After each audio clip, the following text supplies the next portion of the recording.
आप सभी को मेरी राम राम। हरिभूमि न्यूज बुलेटिन में आपका स्वागत है। तो आज की वीडियो में हम सबसे पहले बात करते हैं हरियाणा कांग्रेस की इमरजेंसी मीटिंग की, जो आज दिल्ली में शुरू होने वाली है। ये इमरजेंसी मीटिंग कांग्रेस में होने वाली बगावत को देखते हुए बुलाई है।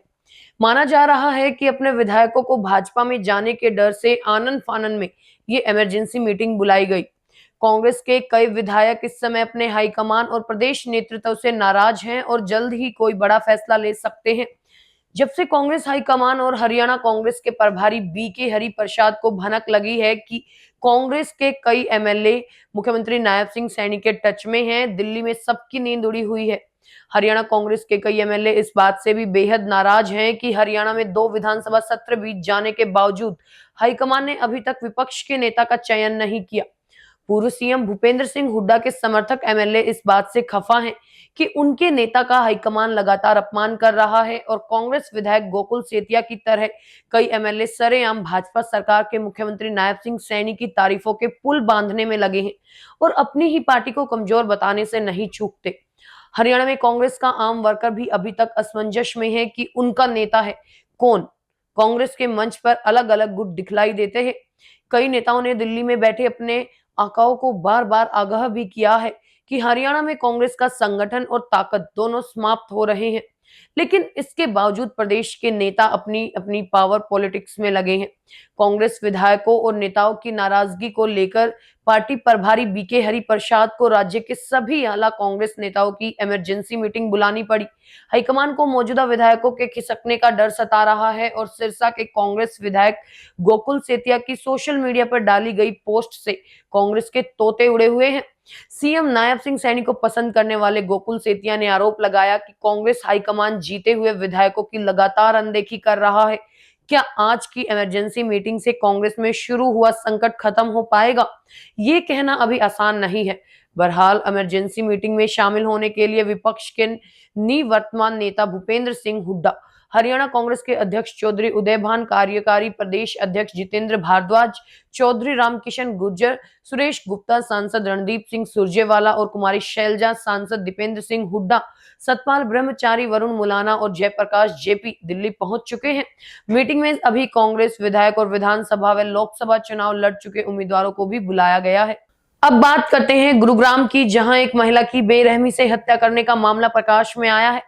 हत्यारे वारदात को अंजाम देने के बाद महिला के शव को झाड़ियों में फेंककर फरार हो गई। पुलिस ने शव को कब्जे में लेकर पोस्टमार्टम के लिए भिजवा दिया है। जानकारी के अनुसार गुरुग्राम के सेक्टर 83 में जिस महिला का शव मिला है, उसके चेहरे पर गंभीर चोटों के निशान हैं। संभावना जताई जा रही है कि महिला की हत्या चेहरा कुचलकर की गई है। पुलिस को आशंका है कि महिला की हत्या कहीं और की गई, जिसके बाद शव को यहां लाकर झाड़ियों में फेंका गया। जहां से महिला का शव बरामद हुआ वो इलाका सुनसान रहता है और यहाँ लोग बहुत कम आते हैं। मृतक महिला की अब तक पहचान नहीं हो पाई है और पुलिस का कहना है कि पोस्टमार्टम रिपोर्ट और आगामी जांच के बाद ही हत्या के असली कारणों का पता लगा पाएंगे। सोनीपत से भी मर्डर की खबर सामने आ रही है, जहां खरखोदा थाना क्षेत्र के गांव रोहना में कल रात एक युवक की गोली मारकर हत्या कर दी गई। उसकी पहचान योगेंद्र के रूप में हुई है। पुलिस ने उसके पिता की शिकायत पर 5 लोगों के खिलाफ हत्या का मामला दर्ज कर लिया है। रोहना के रहने वाले सुरेंद्र ने पुलिस को दी शिकायत में बताया कि उनका बेटा योगेंद्र अपने कुछ दोस्तों के साथ घर पर बैठा था। इसी दौरान एक लड़का आया, वो योगेंद्र से गाली गलौज करने लगा। इसके बाद वो धमकी देकर चला गया। कुछ देर बाद सुनील अपने 4 दोस्तों के साथ वापस आया। एक दोस्त ने योगेंद्र को गोली मार दी। योगेंद्र अब बचकर भागने की कोशिश कर रहा था, तो इन चारों ने उसे भागने नहीं दिया। पुलिस ने आरोपियों को पकड़ने के लिए स्पेशल टीम गठित की है। अब बात कर लेते हैं हरियाणा सरकार की। हरियाणा सरकार ने बड़े स्तर पर प्रशासनिक फेरबदल किया है, जिसके ऑर्डर कल रात जारी हुए हैं।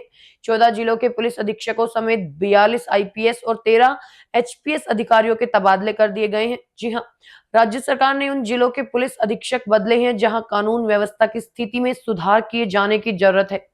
जानकारी के अनुसार कई सांसदों, विधायकों और मंत्रियों ने मुख्यमंत्री नायब सिंह सैनी से अपील की थी कि कानून व्यवस्था की स्थिति में सुधार के लिए पुलिस अधीक्षकों के तबादले किए जाने की जरूरत है।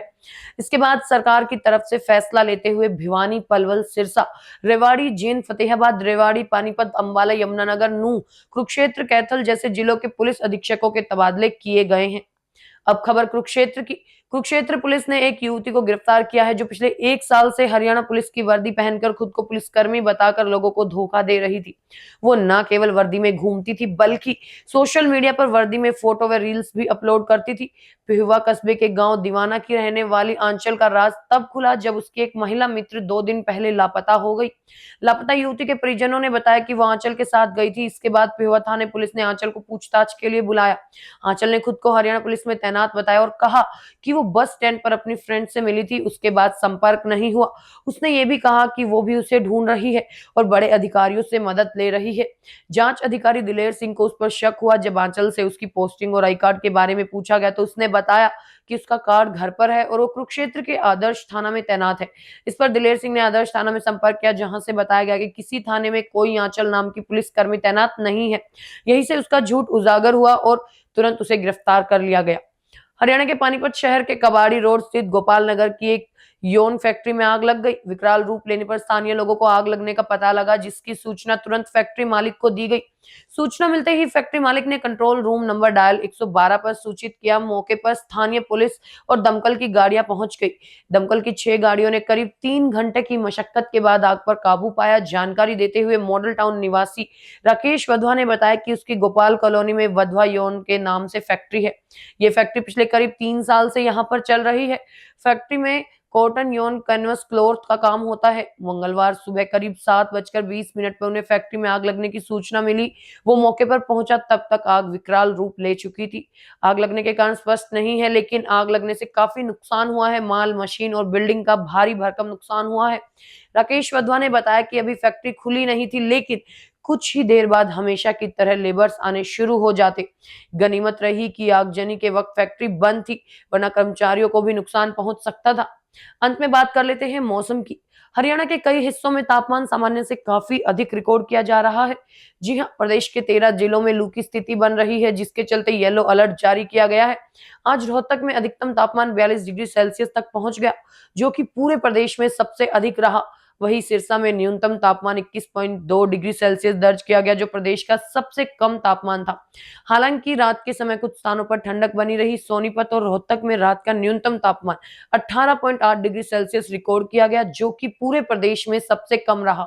मौसम विभाग की ताजा रिपोर्ट के मुताबिक हीट वेव का सबसे अधिक असर सिरसा, हिसार, फतेहाबाद, भिवानी, चरखी दादरी, महेंद्रगढ़, रेवाड़ी, गुरुग्राम, नूंह, झज्जर, रोहतक, पलवल और फरीदाबाद जिलों में देखने को मिलेगा। खासकर राजस्थान से सटे हुए इलाकों में गर्मी और लू का असर ज्यादा रहेगा। अनुमान है कि कल तक प्रदेश के 15 जिले लू की चपेट में आ सकते हैं। जींद और सोनीपत जैसे जिलों में भी हीट वेव का असर दिख सकता है। हरियाणा की ऐसी ही मुख्य खबरों से जुड़े रहने के लिए हमारे चैनल पर बने रहिए। वीडियो अगर पसंद आया हो तो उसे लाइक करें, शेयर करें, सब्सक्राइब करें। खबर को अगर विस्तार से जानना है तो हरिभूमि अखबार पढ़ें या फिर हरिभूमि वेबसाइट पर जाएं।